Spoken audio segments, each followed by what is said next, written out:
Jessica Garibay. I am a sourcer at Google. I also am a dog mom.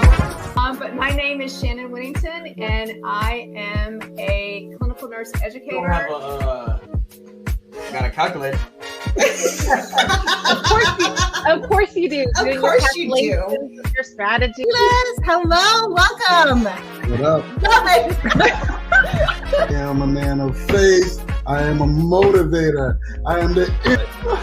I am Brian Witcher. I am the director in coaching development. Yes. There you go. Oh, I don't know, but might be one of the old guys. Was subtle. Oh my gosh. I was hoping that we were just gonna get into a game. This is the intros. What you gonna do?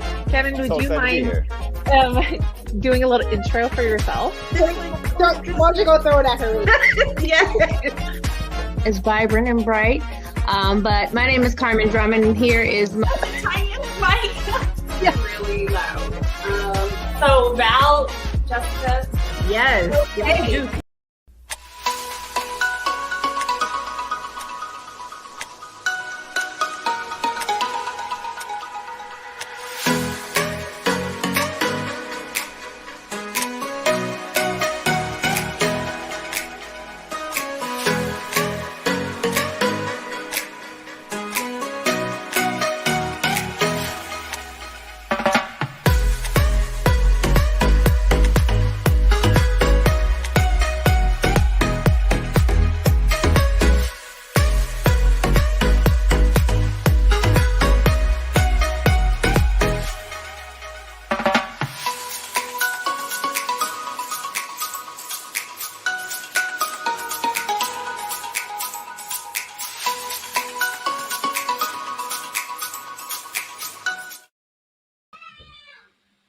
Hello, everyone. Welcome to episode 10 of Career Hustle and Flow. Let me get my microphone hairbrush to introduce myself. I'm June Colaroso, technical recruiter and career coach and strategist. And I'm super excited. Let me pass the mic to Miss Val. Hey, everyone. Hi, it's nice to see everyone again. And I'm Valerie Mecki. I am a content writer, and I am going to shoot this down to my friend Jessica. Ready? I'm ready. Ha! Got it. My name is Jessica Williams. I am a resume finesser, job snatcher, career coach, and now corporate trainer. So really exciting things ahead.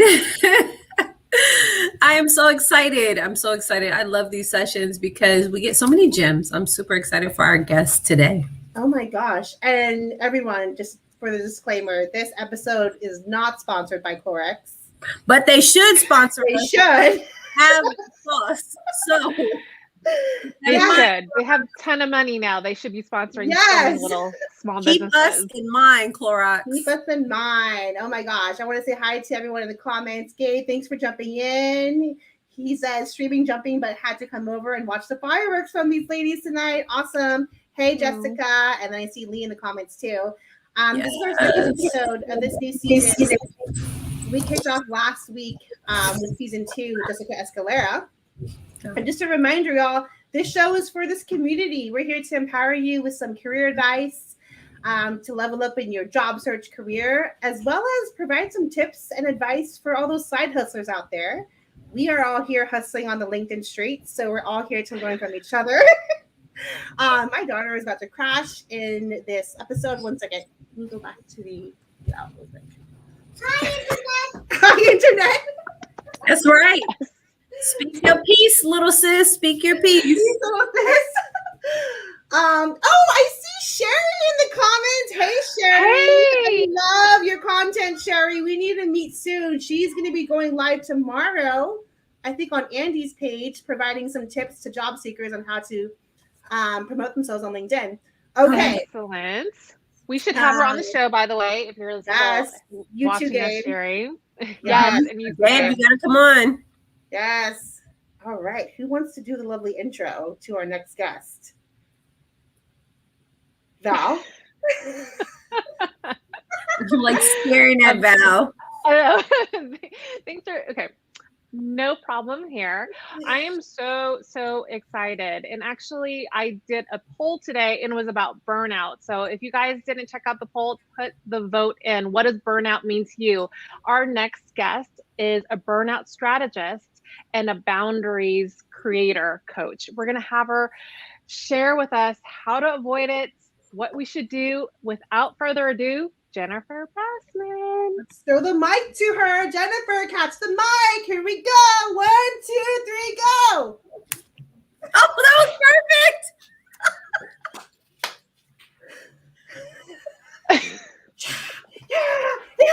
I'm here all night.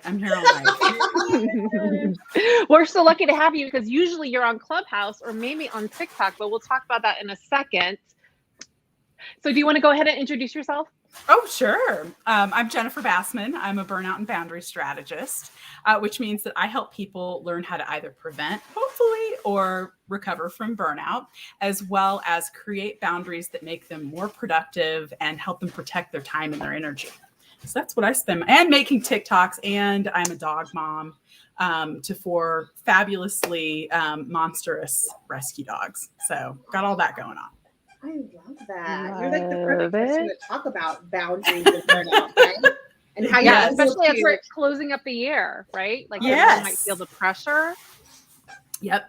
Everybody does feel a lot of pressure about this time of year. We're in the 4th quarter, we're almost to the finish line. And then as soon as you hit the finish line, then everybody's right back at the starting line and they want to start the year off right with good, intentions. So good intentions, big time. Good boundaries. Yeah. Hopefully. Hopefully. That's why you're here today, right? So yes. We always like to start off the show too with trying to understand what's the one song that hypes you up, that puts you in the mood. When you're ready about to go on Clubhouse, or a TikTok.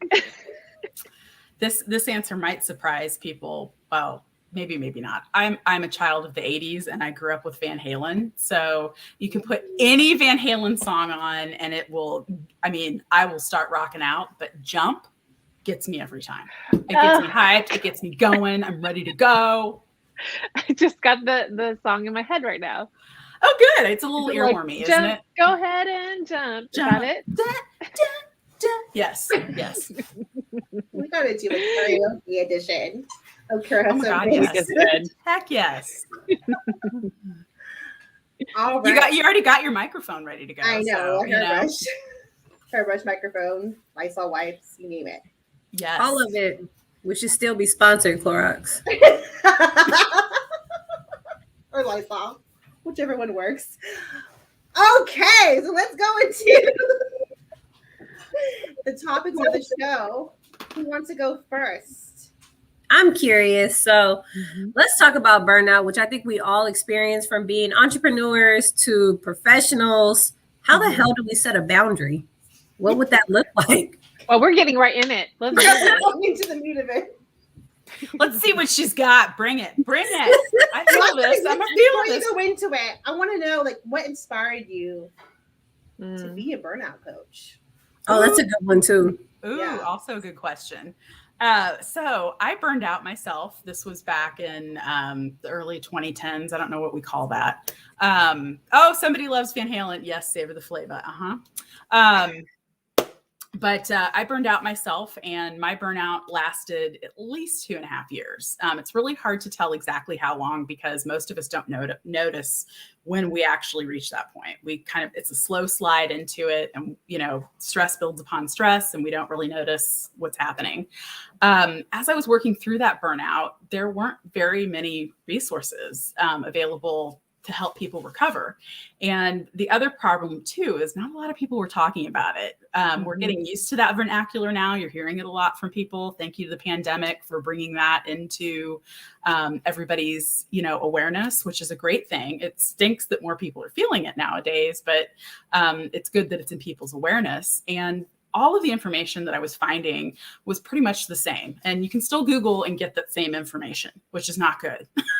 because there's more to it. I think, it's something that's, psychologists are starting to study more and more, the exhaustion, the overwhelm. There's a lot more neuroscience now about how our brains work and how we get to that state, which is absolutely fascinating. But as I was trying to recover, I kept trying all the things that, I was finding, but nothing really seemed to work until I stumbled. This was completely random. I was taking a writing class of all things. And the writing coach at the time was a certified Clifton Strengths coach or Strengths Finders coach. And as part of the writing class, you took the strengths assessment. And then with the strengths assessment, she helped you use your strengths to become a better writer. And after I took that strengths assessment and immediately started looking at my results, I knew within half a second what had burned me out.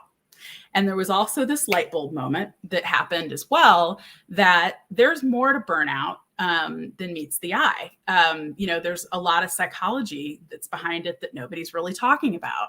And as I kept working through my burnout, I noticed that I picked up the pace in terms of recovery, because now I knew what I really wanted to focus on. I had an idea of what my strengths are. I understood what my wheelhouse actually was instead of all this guessing in terms of what my natural skills and what my natural talents are. And I also had a much better idea of the work that I enjoy. But the bigger discovery with this is that in order to recover from burnout, we actually need to get to the root of what's causing the burnout. The stuff, that a lot of people talk about is really just the surface. But there's a deeper level to it. There's a root that we actually need to get to, that if we don't get to that in your recovery process, it's just going to show back up later. So I started experimenting with this theory and started coaching. I was already doing some business coaching at the time, but added the burnout in because some of my clients were identifying that as something that was, they were feeling and they were, starting to experience. And one after the other would take, I'd have them take the Clifton Strengths Assessment, and we would start going down that path, and we would eventually find the root of their burnout. And I'm not saying that necessarily always saying that we have to take the assessment to get to that root, but it does help us get there a little bit faster, makes things a little bit clearer. But if nothing else, they walk away with that assessment going, oh my gosh, now I know how I need to spend my time and how I need to use my energy, which is also exciting. And that's kind of my, how I got interested in it. And the coaching just I began to focus on it a little more. Until that became really the focus of my coaching practice rather than just business itself. And I love it. It's so interesting to me. I love that. And you're helping long answer, sorry. No, and you're helping so many people, right? I mean, you've helped me, and a few times I dropped in your clubhouse rooms during my walks, my morning walks. But you mentioned that in order to start treatment or recovering from burnout, we have to get to the root cause of it, right? Mm-hmm. So what are some tips for people out there that are experiencing burnout time and time after again, but they don't know how to overcome it? And how can they identify their root cause? Well, the first one we talked about is, taking a Clifton Strengths assessment. Right. And you can also start by asking yourself some questions. Am I doing a job that I love? How am I spending my time?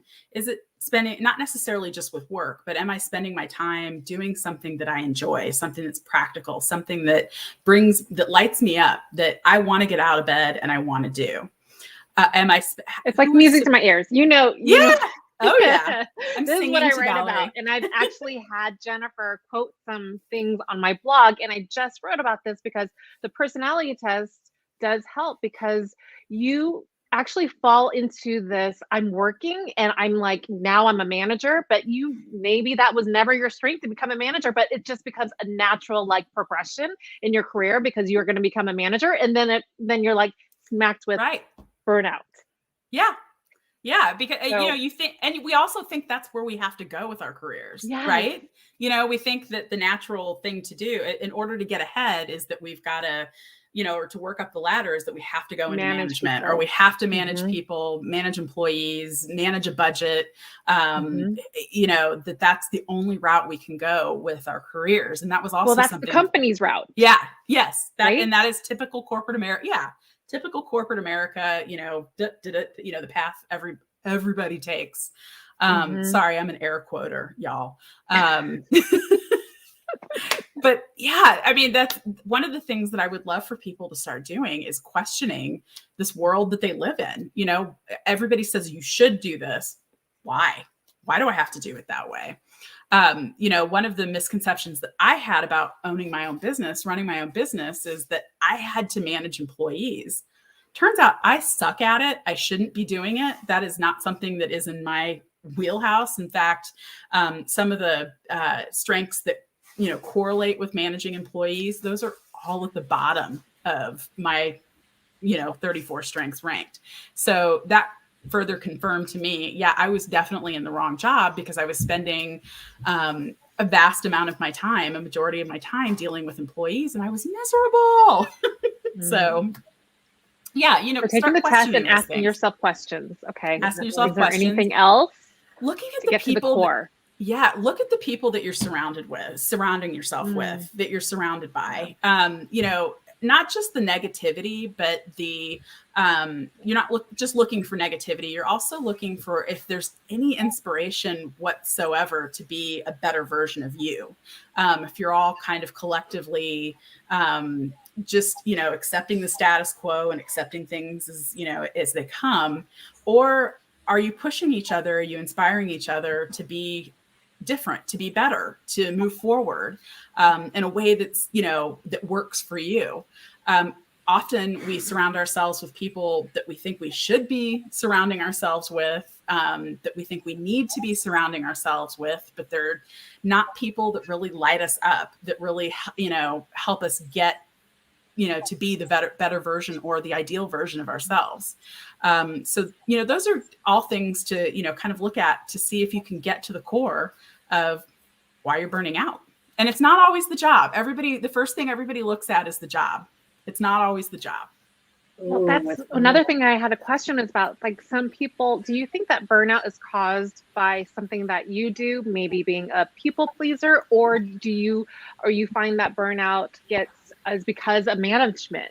So are there two ways of looking at burnout? One self-inflicted or something that is your surrounding? Yes. Oh my God, I love this question. And this is an answer that makes me deeply unpopular with some people until they're ready to hear it. Okay, we're ready. Yeah, we're ready. Usually it's you. Usually it is something that you're doing. Usually it is a negative mindset. Usually it is a limiting belief that is keeping you in a place that you don't want to be. We always, and this was even how I was when I was burned out. I blamed everybody else. Everything was everybody else's fault. No, it was never me. It was always this employee did that. This client did this. But I was really a product of my own lack of boundaries, my own lack of valuing my time and my energy, not standing up for myself, not knowing what was important to me. You know, those are things that other people cannot and should not decide for you. And when you're not going to defend yourself, when you're not going to value yourself, you're going to become a doormat. You're basically going to be, you know, whatever everybody else wants you to be, and you're not going to be happy. But yeah, usually, you know, I mean, yes, it does affect you when you have a bad manager or when you work in a toxic environment. Those things definitely affect. But, you know, we also have to remember that we have choices. And this is the other part of my opinion that makes me deeply unpopular with some people. But in this economy, you have a lot of choices right now. Oh, heck yes. You do not have, and I know I'm on a stage with recruiters, so I feel even more comfortable saying this, that if you are in a job that makes you unhappy, that is making you miserable, that it is not the right job for you, you want to completely switch careers, go in a different direction. There has never been a time better than where we are right now for you to take a hike. You have a choice and you can act on that choice and actually, you know, I don't want to say be guaranteed to find a job, but you never have had a better opportunity, people. Yeah. Say it. Yeah. You are damn near guaranteed to find another role at this time. Yes. Look, I don't want to get sued for saying that.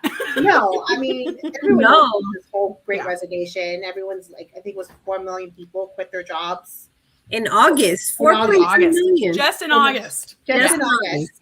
Yeah. We're in October.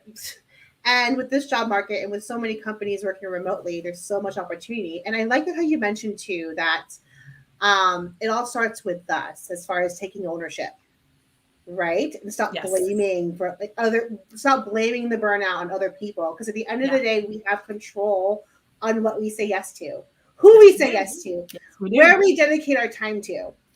Right. So instead of all of that. Right. Instead of going to a mind where you're just like blaming everyone, you gotta blame your damn self because you're the one saying yes to everything. Yes. Yeah. And that's the hardest part for all of us to get to. I know for me, that was the hardest part for me to get to. And it wasn't until I got to that, I accepted that mindset, I accepted that thought and that idea, that things really changed for me. That I really began to understand how I got to the place, awful place that I was in, the miserable place that I was in. And once I accepted that, and once I also accepted the fact that I cannot change, or I don't have any control over how people think or how people feel. And it's not my responsibility to worry about that as well. That was also a game changer. So yeah, we've got some, limiting beliefs and mindset work that we really have to do when it comes to burnout. Yeah. So you mentioned stop being a doormat, and actually that is the title of your book. Yes.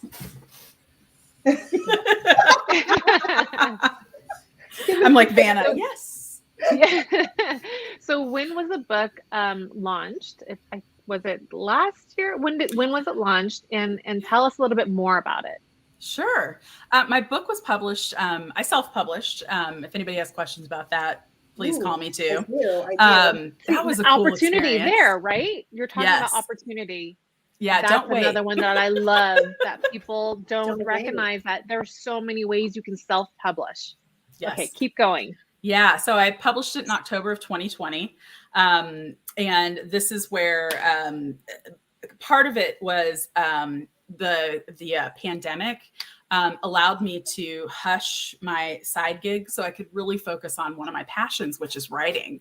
And I had kind of had this book, and actually this book is part of a series that I'd like to publish, that all has to do with burnout. I'm calling them the Burnout Bosses Guides, where we take a deep dive into different things that really affect your burnout. And one of them is boundaries. So this book is all about helping you. It's written in a workbook style. So you're not just passively reading it. You're going to be filling out the pages as you go along, so that by the time you get to the end of this book, you've got your boundaries. You've most importantly got your inner compass. You've got your why.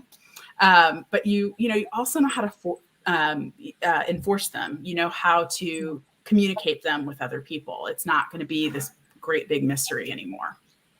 Ooh, so going back to like Jessica's question, can you name one activity that stands out of your mind about creating boundaries? Maybe a tip for our audience. Yeah. So and I talk about this also at the beginning of my book. I think one of the most daunting things about creating boundaries is usually a lot of people, when they guide you to do this, they give you a super complicated question about, tell me what it is that you value, what your morals are, what is your, what are you feeling inside? And when you're in a place, when you're desperate for boundaries, that is just not a question that your mind can really, it can do the math on, can really settle on and feel good about.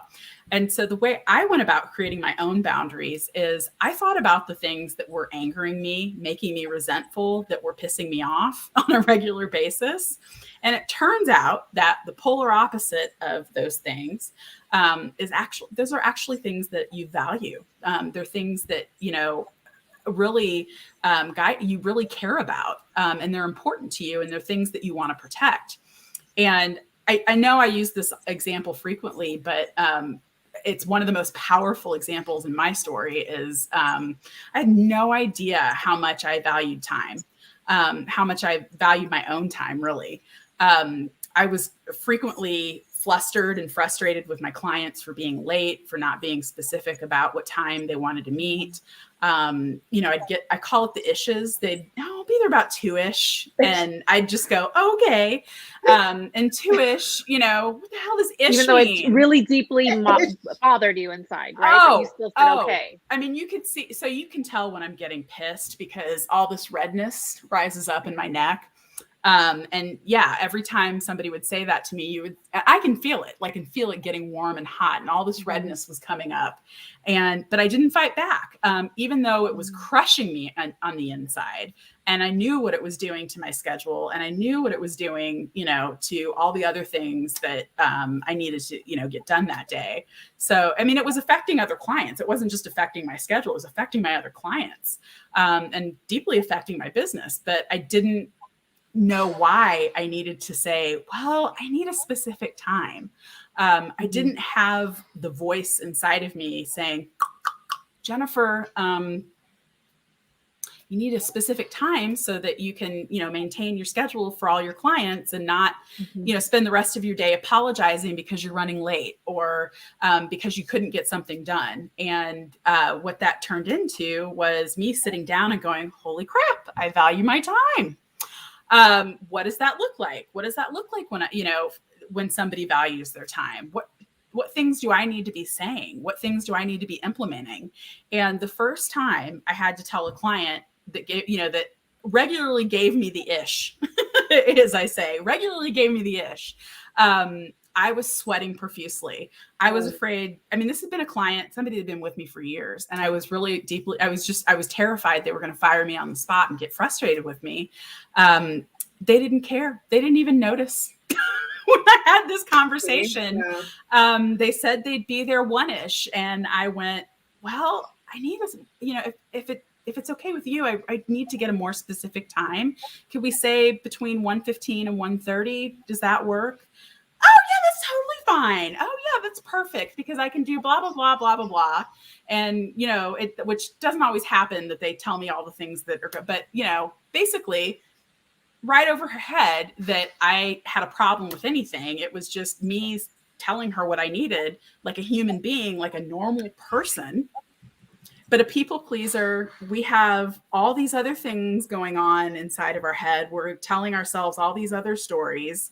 Most of the time when you enforce your boundaries, y'all, nobody notices. No one. Nobody notices. Yeah, that's so true. That is a really big point. Yeah. And we're so scared to set them up because we think up to us, it's a big deal. Yes.